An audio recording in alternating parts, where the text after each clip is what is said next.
राधे कृष्ण, आप सभी को राधे राधे। शरद नवरात्रि की आप सभी को बहुत सारी शुभकामनाएं। यहाँ पे मैं आज दिखा रही हूँ शरद नवरात्रि पे हम अपने घर पे सरल तरीके से कैसे ये पूजा विधि कर सकते हैं, जानते हैं इस वीडियो में। तो सबसे पहले पूजा जहाँ करनी होती है उस जगह को शुद्ध पवित्र किया जाता है। तो यहाँ पे मैंने ले रखी है ये चिकनी मिट्टी, साथ में इसमें मिलाया मैंने हल्दी।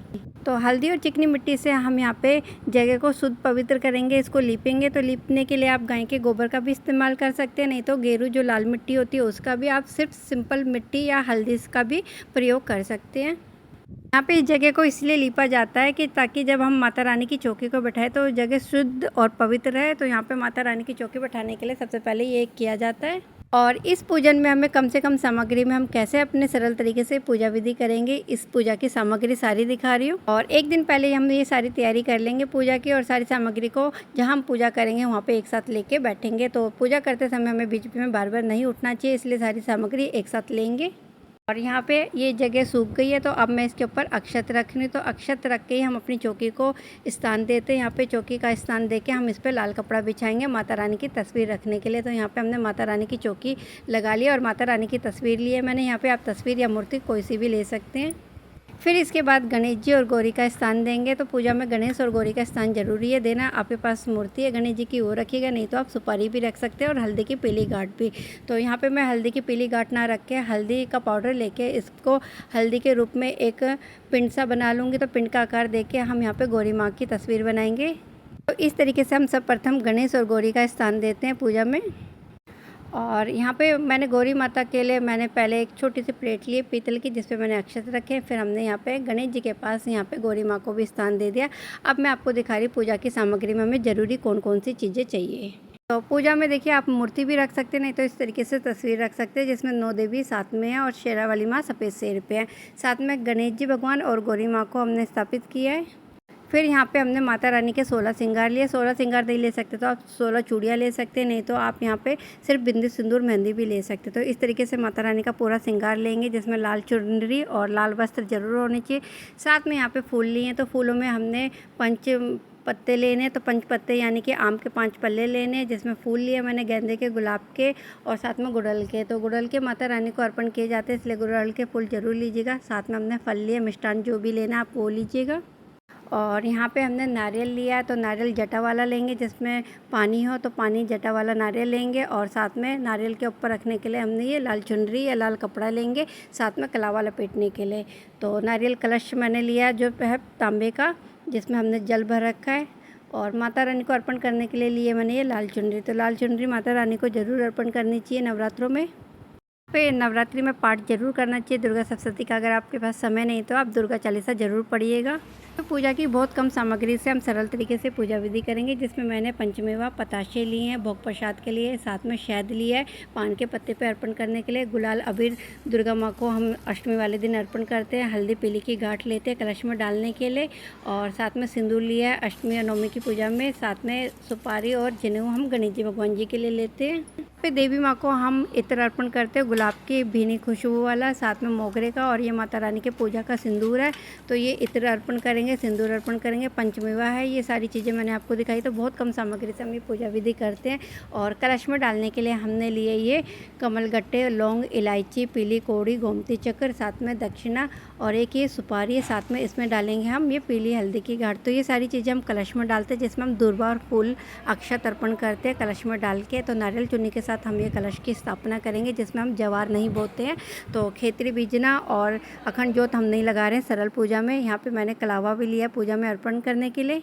यहाँ पे सबसे पहले अब हम पूजा आरंभ करते हैं। तो पूजा आरंभ करने से पहले हमने अपने आप को शुद्ध पवित्र किया। यहाँ पे मैंने 3 बारी आचमन किया, केशवाय नमः, नारायण नमः, माधवाय नमः का जाप करके। तो अपने आप को शुद्ध जरूर करना चाहिए पूजा में। अपने आप पे जल के छिट्टे दे के हम कलावा बांधते हैं अपने हाथ में। तो महिला अपने शादीशुदा महिला उल्टे हाथ में बांधती है और पुरुष अपने सीधे हाथ में। तो इस तरीके से कलावा जरूर बांधा जाता है पूजा में। और पूजा का संकल्प लेंगे। तो संकल्प जब हम करते हैं, व्रत करते हैं, तो इसमें हमें रोली, अक्षत, सिंदूर और कुछ दक्षिणा रख के, साथ में गंगा जल के छिट्टे दे के हम अपनी पूजा का आरंभ करते हैं, ताकि ये हमारे 9 दिन की जो हम पूजा कर रहे हैं ये हमारी पूजा सफलतापूर्वक हो। तो इसी कामना से हम पहले दिन संकल्प लेते हैं अपने व्रत और पूजा का। उसके बाद माता रानी की चौकी के समीप हम इसको छोड़ देंगे और प्रार्थना करते हैं अपनी पूजा का आरंभ करने के लिए। यहाँ पे बहुत सरल तरीके से आप ये पूजा कर रहे हैं। तो यहाँ पे सिर्फ धूप दीप दिखाएंगे। गाय के देसी घी का दीपक लिया है, जो मेरे पास निरंजन दीपक है, जिसमें मैंने आज निरंजन दीपक से ये पूजा कर रही हूँ। तो ये पीतल का जो दीपक है ये निरंजन दीपक होता है, जिससे हम ये माता रानी की पूजा करते हैं। तो यहाँ पे अखंड ज्योत हम नहीं जागृत कर रहे हैं, क्योंकि ये सरल पूजा विधि कर रहे हैं। हम 9 दिन की पूजा में हम सिर्फ धूप दीप दिखाएंगे, अखंड ज्योत और ये खेतरी नहीं बीज रहे। तो यहाँ पे सबसे प्रथम हमने दीपक जलाया है, फिर हम दीपक की पूजा करते हैं। तो दीपक की पूजा के लिए भी रोली, अक्षत, फूल अर्पण कर रहे हैं। दक्षिणा अर्पण करके कलावा वस्त्र बना के दीपक की पूजा करिए। इनको हमने तिलक किया लाल सिंदूर और हल्दी से, साथ में अक्षत अर्पण करेंगे। तो सबसे पहले हम पूजा में दीपक की पूजा करते हैं। दीपक की पूजा करने के बाद हम ये निरंजन जो दीपक लिया है मैंने, इस पर हम कलावा बांधेंगे। यहाँ पे हम कोई भी पूजा आरंभ करते तो हमें संकल्प लेना, साथ में दीप पूजन करना, गणेश जी पूजन करना, ये सारी चीज़ें ज़रूरी होती है सर्वप्रथम करने के लिए। तो यहाँ पे अब हमने ये दीपक की पूजा कर ली।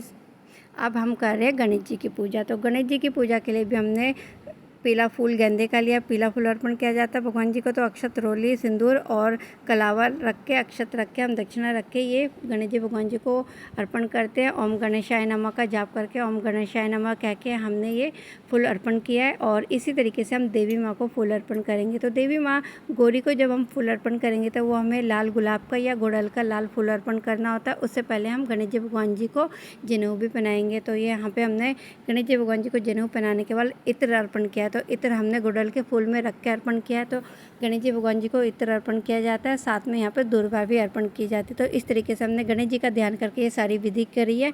तो गणेश जी की, भगवान जी की पूजा करने के बाद अब हम गौरी माँ की कर रहे हैं। तो गौरी माँ को लाल सिंदूर, अक्षत अर्पण किया है, साथ में वस्त्र रूपी हम कलावा अर्पण करेंगे। 9 बारी मैंने कलावे को लपेटा है, जिसे मैंने गोल करके माता रानी को पहना दिया है। तो ये हमारे वस्त्र रूप में हमने माता रानी को ये कलावा पहनाया। साथ में यहाँ पे गुड़हल का फूल अर्पण कर रहे हैं। तो गुड़हल के फूल में भी मैंने अक्षत, रोली, सिंदूर और दक्षिणा रख के ये माता रानी को अर्पण किया है। और ये इत्र भी अर्पण करते हैं। तो हर पूजा में इत्र जरूर अर्पण करने चाहिए लास्ट में। तो यहाँ पे इस तरीके से हमने ये गौरी और गणेश जी की पूजा करी। अब हम देवी माँ की पूजा कर रहे हैं। देवी माँ को भी हमने लाल सिंदूर और अक्षत अर्पण करके, पीली हल्दी अर्पण करके माता रानी गौरी को पूजा करी है। और उसके बाद हम ये जो 9 देवी हमारी साथ में तस्वीर में है, इनको भी हम टीका करेंगे। तो इस प्रकार से यहाँ पे हम अपनी पूजा करते हैं। फिर माता रानी को हम लाल चुनरी पहनाएंगे। लाल चुनरी हमने माता रानी की चौकी के लिए जो ली है उसको ज़रूर पहनाया जाता है नवरात्रों की पूजा में। साथ में फूलों की माला पहनाएंगे।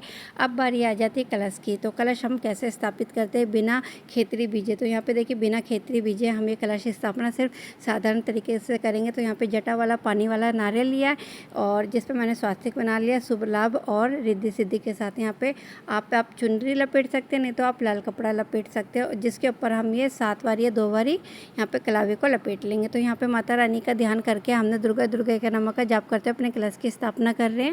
यहाँ पे दुर्गा माँ का ध्यान करते हुए हमने कलश स्थापित किया। कलश स्थापित करने से पहले हमें यहाँ पे इस चीज़ का ध्यान जरूर रखना है कि इस कलश को हमें तांबे के कलश पे स्थापित करना है। तो तांबे का शुद्ध जल से पानी लेंगे, जिसमें गंगा जल मिलाएंगे, साथ में कलावा लपेट दिया। तो यहाँ पे दोहरा करके मैंने कलावा लपेटा। तो बिना कलावा लपेटे या स्वास्तिक बनाए हमें कलश की स्थापना नहीं करनी चाहिए पूजा में। तो यहाँ पे मिट्टी का कलश ले सकते हैं, नहीं तो आप ये तांबे का कलश ले सकते हैं या पीतल का। आप स्टील का कलश बिल्कुल भी ना लीजिए, क्योंकि पूजा में स्टील का कलश वर्जित होता है। पूजा में स्टील प्रयोग नहीं किया जाता। यहाँ पे पीतल और तांबा, कांसा या फिर मिट्टी ही प्रयोग किया जाता है। अब इसके बाद हम इसमें डाल रहे हैं ये 5 पल्ले आम के।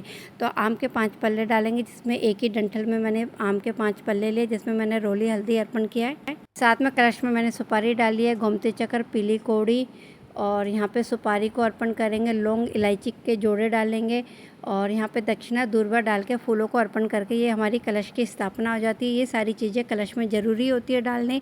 तो यहाँ पे ये कलश में डाल के हम अपनी कलश की स्थापना माता रानी की किस दिशा में रखेंगे वो भी मैं आपको आगे दिखा रही हूँ।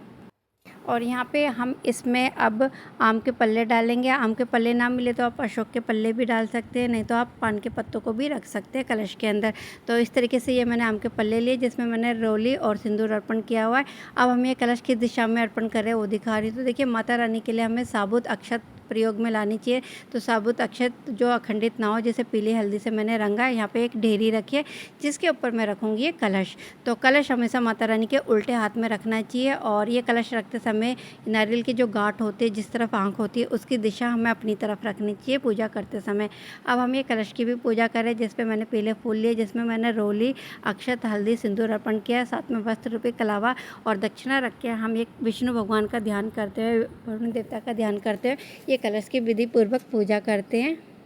यहाँ पे विष्णु भगवान जी का ध्यान करते हैं, वरुण देवता का ध्यान करते हैं। हमने फूल अर्पण किया, अक्षत, रोली, सिंदूर अर्पण करके यहाँ पे हम इनको जनेऊ जरूर पहनाएंगे। तो कलश को जनेऊ पहनाना बहुत ज़रूरी होता है, तो अपनी पूजा में कलश पे जनेऊ जरूर पहनाइएगा। साथ में इत्र अर्पण किया जाता है, तो इत्र हम यहाँ पे चंदन का करते हैं, तो चंदन का इत्र अर्पण करिएगा। आपके पास इत्र नहीं है तो आप कोई सा भी इत्र अर्पण कर सकते हैं। यहाँ पे पूजा में हमें माता रानी को 16 श्रृंगार अर्पण करना होता है। साथ में हम गुलाल अबीर जो लेते हैं उसको भी ज़रूर अर्पण किया जाता है, साथ में सिंदूर को। तो ये सारी चीज़ें हमें माता रानी को पूजा में लास्ट में ज़रूर अर्पण करनी है। और अब बारी आ गई है विशेष चीज़ की। तो देखिए यहाँ पे पूजा में हमें भोग प्रसाद जो देना होता है हर रोज़ ये देंगे हम लौंग और पताशों का। तो 2 लौंग के जोड़े और पताशे अर्पण ज़रूर करिएगा। साथ में फल रखिएगा, मीठे में आपने जो भी रखना है वो रखिएगा। और यहाँ पे आपके पास समय है तो आप दुर्गा चालीसा पढ़िएगा, दुर्गा सप्तशती पढ़िएगा। कुछ समय नहीं है तो आप दुर्गा नमक का जाप करके भी आप ये पूजा पूर्ण कर सकते हैं, लेकिन दुर्गा चालीसा ज़रूर पढ़िएगा अगर आपके पास समय है तो दुर्गा चालीसा पढ़ने में सिर्फ 2-3 मिनट लगते हैं। 3-4 पेज की पुस्तक होती है। उसके बाद हम करते हैं आरती। तो ये रेडीमेड दीपक है मेरे पास गूगल लुबान का, जिसमें हम आरती करते हैं कपूर डाल के। आरती ज़रूर की जाती है पूजा में लास्ट में। तो यहाँ पे देखिए रेडीमेड मैंने आपको दीपक दिखाया है, जिसमें गूगल लुबान होता है। गाय के गोबर के छोटे छोटे दीपक बनाए जाते हैं, मार्केट में आसानी से मिल जाते हैं। इससे हम करते हैं आरती। और आरती करने के बाद हमें माता रानी को इसमें क्या भेंट देनी है ये भी मैं आपको दिखा रही हूँ। हर रोज़ नवरात्रि की दुर्गा माँ की पूजा में हमें आरती के समय माता रानी को पताशे और लौंग के जोड़े का भोग प्रसाद अग्नि में देना होता है। तो यहाँ पे हर रोज़ आप अग्नि में पताशे और लौंग के 2 जोड़ों का भोग जरूर दीजिएगा। ये विधि पूर्वक होती है हमारी यहाँ पे नवरात्रि की पूजा। और पूजा करने के बाद हम गंगा जल के छींटे दे के यहाँ पे अपनी पूजा को पूर्ण करते हैं। यहाँ पे मैं बहुत सरल तरीके से आप सभी के साथ पूजा पाठ के वीडियो लेके आ रही हूँ अपने चैनल पे। तो दोस्तों अगर आपको मेरे ये पूजा पाठ के वीडियो पसंद आ रहे हैं तो इन वीडियो को लाइक करना मत भूलना। चैनल को सब्सक्राइब करके ज़रूर रखिएगा मेरा और वीडियो को देखने के लिए। मैं मिलती हूँ आपसे जल्दी से एक और नए वीडियो में। तब तक के लिए bye, take care, Radhe Krishna, जय माता की।